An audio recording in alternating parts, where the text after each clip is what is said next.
Despite a clear picture that the criminalization and policing of drugs has failed, there is still resistance to decriminalization and medicalization of drug use and abuse. Caitlin Elizabeth Hughes and Alex Stevens, in their 2010 article, What Can We Learn from the Portuguese Decriminalization of Illicit Drugs for the British Journal of Criminology, state, international evidence shows that rates of drug use are not directly affected by harsher punishment of drug users. Yet, resistance is still strong. A common argument against the decriminalization of all drugs is that decriminalization will lead to an increase in drug use, in particular problematic drug use. Though it is not a completely preposterous worry, data suggests that it is an unfounded one. The authors synthesized the findings in Robert J. McCowan's and Peter Reuter's book, Drug War Heresies: Learning from Other Vices, Times, and Places, and their article in the British Journal of Psychiatry, Evaluating Alternative Cannabis Regimes, which were both written in 2001. Hughes and Stevens write about McCowan's and Reuter's findings.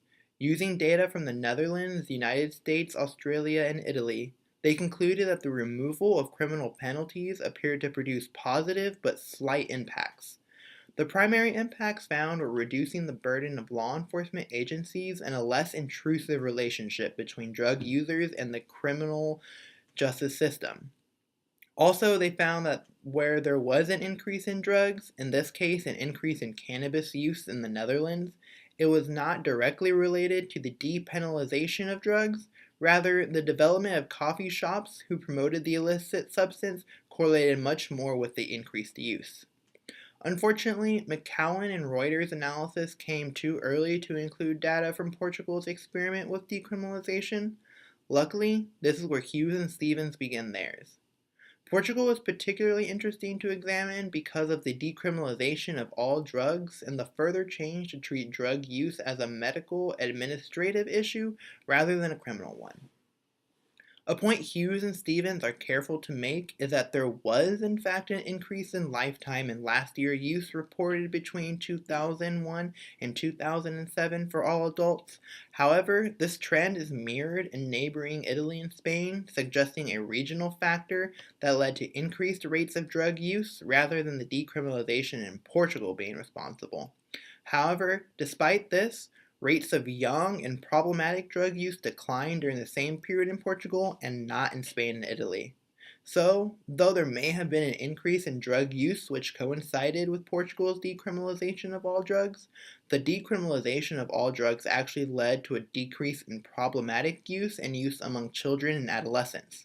One can see a change in attitude towards drugs and drug use. However, it seems to be a more responsibly permissive attitude, not a recklessly promiscuous one. Moreover, the decrease in problematic use was matched by a positive change in harm health caused by drugs. These changes included reduction in mortality rates, especially opioid-related overdose deaths. The authors write, the proportion of death in which opiates were the main substance in Portugal has continued on an almost steady decline from 95% in 1999 to 59% in 2008. However, the authors remind the reader, reductions in opiate-related deaths are likely to reflect a large increase in the provision and uptake of treatment and not simply the effect of decriminalization. Also, data from hospitals and treatment centers finds that the population of drug users has aged since the reform, suggesting again that the decriminalization and medicalization of drugs and drug use has led to a reduction in the number of young people who are dependent on illicit drugs. Another benefit of the reform in Portugal is a reduction in drug users diagnosed with HIV or AIDS.